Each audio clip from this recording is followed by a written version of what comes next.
ग्राम प्रधान को जो 7 शक्तियां है ना, बहुत बड़ा है। और वो उसके पास विधायिका शक्ति भी है, कार्यपालिका शक्ति भी है, न्यायपालिका भी शक्ति है।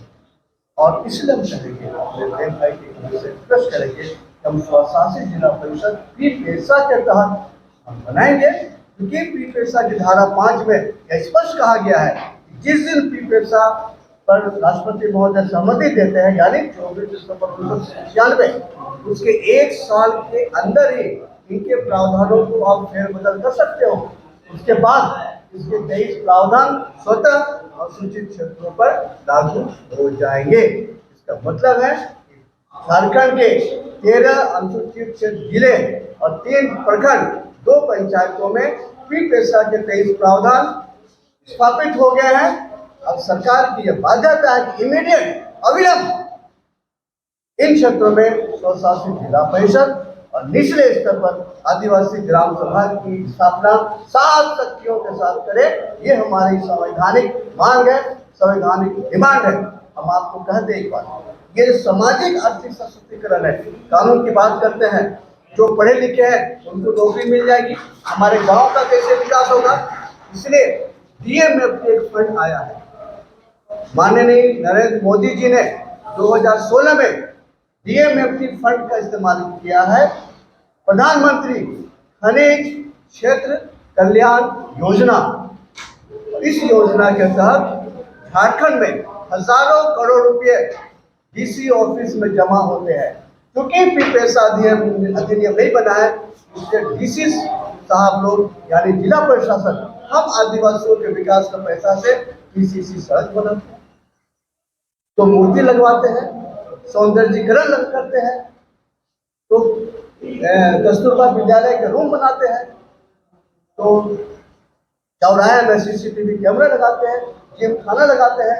ये बिल्कुल गलत बात है, क्योंकि पी पेशा अधिनियम जब लागू नहीं हुआ है तो माननीय डीसी लोग किस नियम के तहत हम आदिवासियों का डीएमएफटी का पैसा खर्च कर रहे हैं।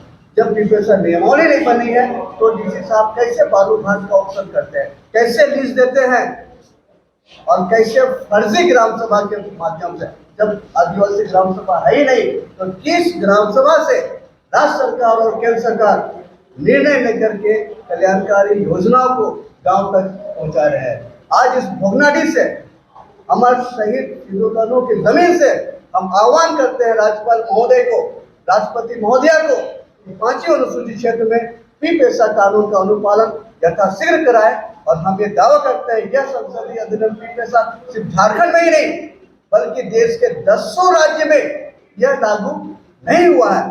और यह अनुसूचित क्षेत्र में शांति और व्यवस्था जो भंग हुआ है, ये नक्सलियों ने भंग नहीं किया है, क्योंकि संवैधानिक प्रावधानों को लागू नहीं किया गया है। पी पेशा जैसे कानून को 10 राज्यों में लागू नहीं किया गया है, इसलिए इन अनुसूचित क्षेत्र में ना ही शांति है, ना ही स्वच्छ प्रशासन है। हम मांग करते हैं राज्य सरकार से, केंद्र सरकार से, राष्ट्रपति महोदया से, राज्यपाल महोदय से कि अविलंब 10 राज्य के अनुसूचित क्षेत्रों में संसदीय अधिनियम पी पेशा के 23 प्रावधानों को अविलंब लागू करे, अविलंब अनुपालन करे, और नगर निगम, नगर पालिका, नगर पंचायत जो भी स्थापित हुए उससे भी भंग करने की अविलंब कार्रवाई की जाए। आदिवासी, बहुत ही दुख की बात है कि आदिवासी राज्यों में जहां आदिवासियों की सरकार है, वो अपने कानून को अनुपालन कराने के लिए न्यायपालिका में शरण लेते हैं। इससे बड़ी दुख, इससे बड़ी शर्म की बात हम आदिवासियों के लिए कुछ नहीं है। हम इस प्रेस कॉन्फ्रेंस के माध्यम से झारखंड के मुख्यमंत्री से यह मांग करते हैं कि अविलंब 1 सप्ताह के अंदर पी पेशा के 23 प्रावधानों को लागू करने के लिए वो गजट प्रकाशित करे, अन्यथा हम लोग किसी भी हद पर जा सकते हैं और उनके खिलाफ हम आंदोलन करने की हम एक नई पहल करेंगे। क्योंकि यह संतानपुरा क्षेत्र शहीदों की धरती रही है, हम अंग्रेजों को तीर मार सकते हैं, हम किसी भी हद से जा सकते हैं, तो आज हम काले अंग्रेजों के खिलाफ भी हम कार्रवाई कर सकते हैं। जय हिंद, जय भारत, जय सिद्धू कान्हू, जय श्री राम।